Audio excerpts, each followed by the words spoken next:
registrado um aumento significativo no número de raios nos primeiros dias de 2025.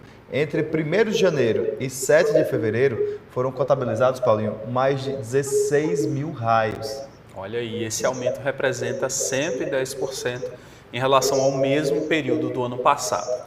Vamos falar ao vivo, então, aqui agora, trazer informação ao vivo, até por causa dos cuidados, né, que as pessoas têm que ter com o Pedro Trindade, que vai falar para a gente. Muito raio, principalmente ali na região do Seridó, também na região oeste. Pedro, quais cuidados, né, que as pessoas devem ter também, além do susto, né?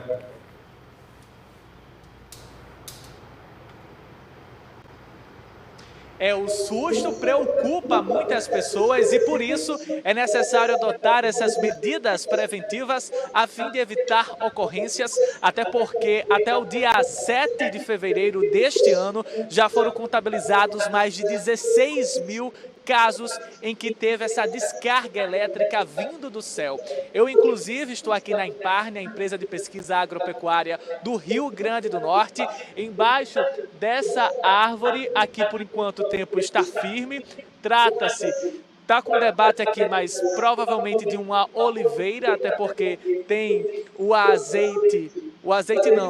a azeitona preta, que a diferença dela para a azeitona verde é o tempo de maturação. Não se sabe o período ainda de origem, de quando começou a cultivação da oliveira, mas tem informações que foi por cerca de 5 mil anos lá na região do Mediterrâneo. Vamos conversar agora com o Gilmar Bistrotti para a gente trazer essas informações específicas sobre os raios, porque a grande dúvida que surge é, na região Seridó, no Alto Oeste, se tem normalmente esse registro, mas não a ponto de todo o Rio Grande do Norte registrar um balanço com crescimento de 110% em comparação com o mesmo período do ano passado. Bom dia a todos. Olha, a ocorrência do raio, descarga elétrica, ela é associada à formação de uma nuvem do tipo cumulus-nimbus, que precisa de muito calor. E pelo que a gente observou esse ano, janeiro foi um mês bastante quente, um dos meses mais quentes da história. Então, calor no interior do estado, mais umidade, mais as instabilidades trazidas aí pelo vórtice ciclônico que atuou tanto no mês de janeiro como em fevereiro, nós tivemos formação desse tipo de nuvem, cumulus-nimbus, que atingiu praticamente todo o interior do estado, com mais ênfase a região do Seridó, a região de Mossoró e a região do Alto Oeste. Essas regiões em especial têm uma característica muito parecida, que é o relevo. O relevo tem formação de vales, formação de montanhas, serras, isso aí facilita a formação desse tipo de nuvem. Precisa desse obstáculo para que a umidade tenha uma elevação e a formação da descarga elétrica dentro da nuvem do tipo cumulus-nimbus. Então, quanto mais calor, mais energia, mais umidade, maior a possibilidade de termos descargas elétricas em maior quantidade, como aconteceu esse ano. Inclusive, vou pedir para Sebastião Moraes mostrar como é que está o céu aqui em Parnamirim, que ele há pouco, inclusive, estava um tanto firme, mas neste momento algumas nuvens carregadas começam a aparecer por aqui. Mas o município da região metropolitana de Natal não aparece dos 10 municípios ocorrências. Em primeiro lugar está Caicó com 1.287 ocorrências, seguida de Upanema, que atingiu 1.192 ocorrências, e os demais municípios que eu vou citar tiveram ocorrências abaixo de 1.000. Angicos, Santana do Matos, Florânia, Jucurutu, Caraúbas, Patu, Cruzeta e Ouro Branco. Olhando assim visivelmente, a gente consegue citar qual seria essa nuvem?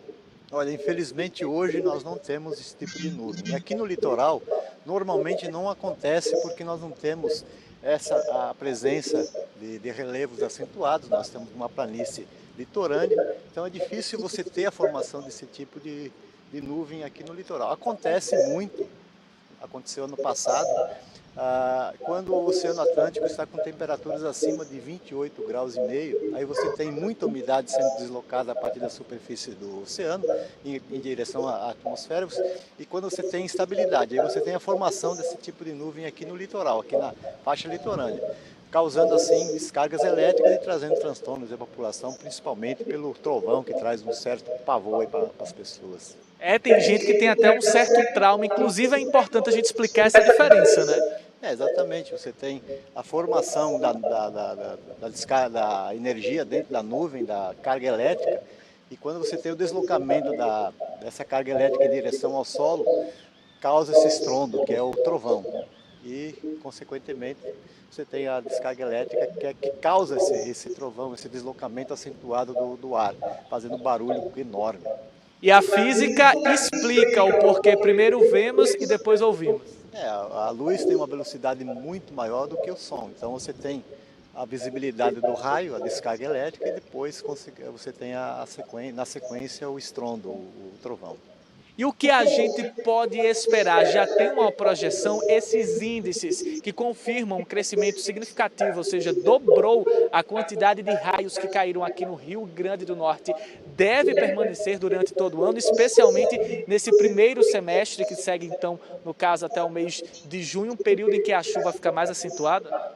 Nós nas próximas semanas teremos novamente o retorno das chuvas no interior do estado, causados agora pela zona de convergência. A zona de convergência é um sistema mais amplo que atua numa área maior e poderá trazer também formação de nuvens do tipo cúmulos-nimbus e, consequentemente, a formação de descargas elétricas, principalmente no interior do estado.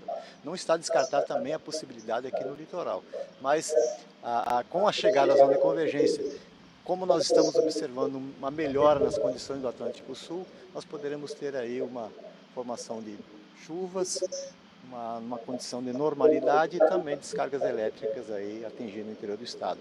Principalmente o mês de março e abril, que são os meses que mais chovem.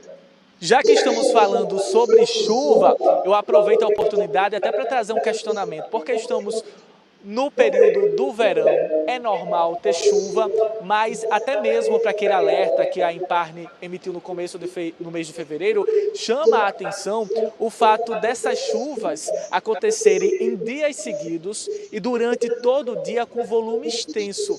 Há alguma justificativa?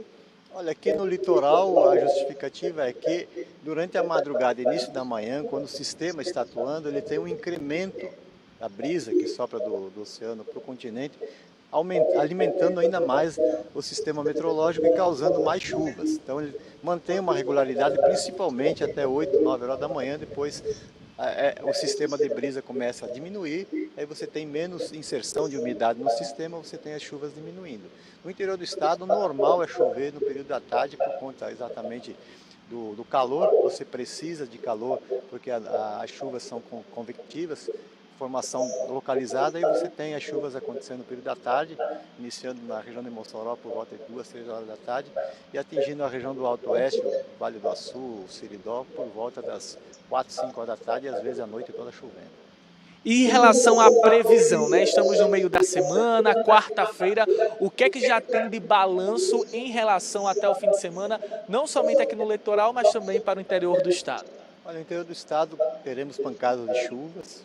Estávamos esperando mais chuvas para os próximos dias, mas a situação melhorou um pouquinho em termos de diminuição. Mas no interior do estado teremos chuvas praticamente todas as regiões, pancadas de chuvas.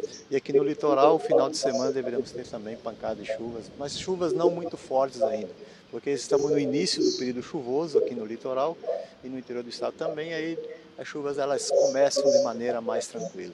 E quais são as orientações para os cuidados?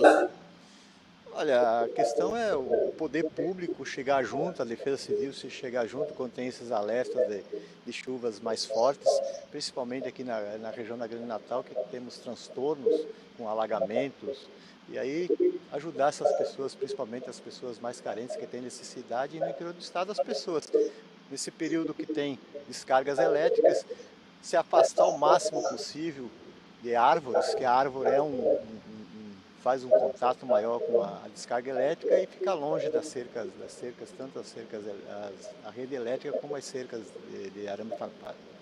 Muito obrigado pela participação. Acabamos de conversar ao vivo com o Gilmar Bistrotti, ele que é meteorologista da Imparne, a empresa de pesquisa agropecuária do Rio Grande do Norte, apresentando essas informações para a gente diretamente desse espaço, Hugo. Você apresenta o InterTV Rural e aqui é bem rural mesmo, viu?